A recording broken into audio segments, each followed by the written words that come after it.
गुरु जी नमस्कार। नमस्कार। अ, ये स्क्रीन पे मेरे फादर दिख रहे होंगे। हाँ। ठीक। और ये 2 साल 2.5 2 साल 2.5 साल पहले गिर गए थे। उससे पहले अच्छा। काफी एक्टिव थे। और मतलब रोज का उनका एक्सरसाइज वगैरह सब कुछ होता था, काफी एक्टिव थे। लेकिन जब वो गिरे तो उनके गर्दन के पास में C3 C6 और C5 6 के पास पे चोट लगा, जिसके बाद से वो बॉडी पैरालाइज हो गया उनका। तो अच्छा। शुरू के 6 मंथ तो उन्होंने, हम लोग एक ऑपरेशन वगैरह भी हुआ जहाँ पे उन्होंने डीकम्प्रेशन का एक ऑपरेशन किया था। और उसके बाद से फिजियो वगैरह किया हम लोगों ने। इनिशियल 6 मंथ्स तो काफी अच्छा प्रोग्रेस था और ऑलमोस्ट वो खड़े हो गए थे। ठीक हम्म। है। लेकिन फिर सडनली ग्रोथ जो था ना उनका वो डाउन हो गया। और ये वाला जो हाथ है लेफ्ट हैंड, ये आपका राइट हैंड जो है वो भी इसी दौरान वो डिसलोकेट हुआ, तो आज तक कभी जुड़ नहीं पाया। हम्म। जुड़वाया था लेकिन फिर वो नहीं। और उसके बाद से ना काफी ग्रोथ इनका डाउन हो गया। फिर हम लोगों ने काफी डॉक्टर को भी कंसल्ट किया। तो उन्होंने पार्किंसन के बारे में बोला हम लोगों को। हाँ हाँ। तो तो उसके रिगार्डिंग हम लोगों ने MRI वगैरह भी कराया, सब कुछ करवाया। पर डॉक्टर का भी कोई कंफर्म तो नहीं बोला कि हाँ ये पार्किंसन ही है। बट उन्होंने बोला कि सिम्टम्स अभी उसी दिख रहे हैं। उसके बाद से वो लगातार सिंडोपा हो गया, फिर और भी 6 7 मेडिसिन है, वो कंटिन्यूस चल रहा है उनका। आज से 7 8 महीना 9 महीना हो चुका है। उसके बाद से फिर हम लोगों ने एक आयुर्वेदा में भी श्रेयास करके हैं, उनको भी कंसल्ट हाँ। किया था। उनका भी काफी एडवर्टीजमेंट में देखा था। तो अभी उनका भी मेडिसिन हम लोग ले रहे हैं, प्लस एक्सरसाइज वगैरह सब कुछ कर रहे हैं। अभी क्या हो रहा है ना, इनके बॉडी में ना बहुत ज्यादा तनाव रहता है। तो हम्म। रिजिडिटी इसको बोल सकते हैं ना, बहुत ज्यादा। और जब वो टेंशन में आ जाते हैं ना, तो बॉडी एकदम टाइट हो जाता है, एकदम टाइट। टाइट हो जाता है, बिल्कुल सही। और बहुत ज्यादा टाइट हो जाता है। ठीक है। और जब उनको नॉर्मल करने की कोशिश करते हैं ना, तो वो होते नहीं है। फिर बहुत मुश्किल से उनको फिर शांत करके उनको करते हैं। और स्पाइन में ना इनका कंट्रोल नहीं है। मतलब हम लोग खड़ा कराने का कोशिश करते भी हैं, मशीन वगैरह है जिसको सब कुछ रखा है हम लोगों ने। उसको कराने का भी कोशिश करते हैं, लेकिन वो हो नहीं पाते हैं।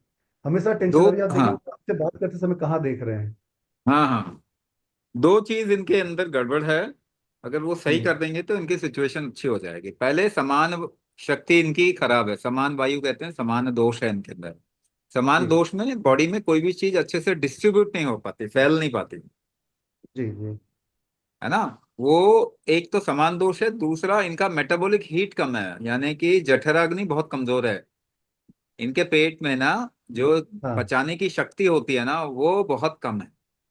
तो दो अच्छा। प्रॉब्लम ऐसे मान के चलो कि वो कुछ भी खाएंगे तो वो डाइजेस्ट करने की शक्ति कम है और उसको फैलाने की भी शक्ति कम है।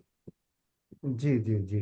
तो ऐसे में डीजेनरेटिव डिसऑर्डर बहुत जल्दी से आ जाता है। अगर उस समय ऑपरेशन किया होता, उस समय ये दो चीज अगर बढ़ा दी जाती तो फिर न्यूरो डीजेनरेटिव डिसऑर्डर नहीं आता। अभी क्या अच्छा। हो गया, ऑपरेशन करने के कारण भी, उनके सर्जरी करने के कारण भी हुआ क्या कि समान दोष सर्जरी जब करते हैं शरीर के साथ में तो वो बिगड़ता है। और जी। तो वो सर्जरी करके और बिगड़ गया समान दोष जो पहले भी था। हम्म। रिहैबिलिटेशन नहीं किया उसको, यानी समान शक्ति को बढ़ाया नहीं। अगर उस समय बढ़ा देते। अब ये चीजें ज्ञान में तो मतलब समझ में है ही नहीं आजकल के एलोपैथी में या किसी और चीज में, जी कि वो जी। सर्जरी कर रहे हैं तो उसके बाद रिहैबिलिटेशन कैसे करना है, क्या गड़बड़ कर रहे हैं, ऐसा कोई नॉलेज सिस्टम तो है ही नहीं। उनको तो जो दिखता है कि ये गड़बड़ है तो उसको काटो पीटो सीधा करो, ये करो वो करो। मगर उससे पूरी बॉडी की इंटीग्रिटी बिगड़ जाती है। सर्जरी के बाद, आजकल तो सर्जरी के बाद डिलीवरी के बाद में और प्रॉब्लम बढ़ जाती है ना। जी फीमेल में जी। डिलीवरी के बाद में पोस्टमार्टम डिजीज तो बहुत बढ़ जाती है। तो ये दो चीजें इनके शरीर में ठीक करने की जरूरत है ना। तो ये जी अगर ये प्रोग्राम ज्वाइन कर सकते हैं ये, और इसी से इनको काफी फायदा होगा।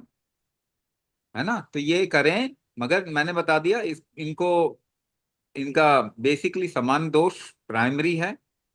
सेकेंड पार्ट, इनका जठराग्नि बहुत कमजोर है, हो गया है। यानी कि हाँ। शरीर में मेटाबॉलिक हीट बहुत कमजोर है इनके शरीर में। वो अगर बढ़ जाएगा तो स्टिफनेस भी ठीक हो जाएगी इनके शरीर की।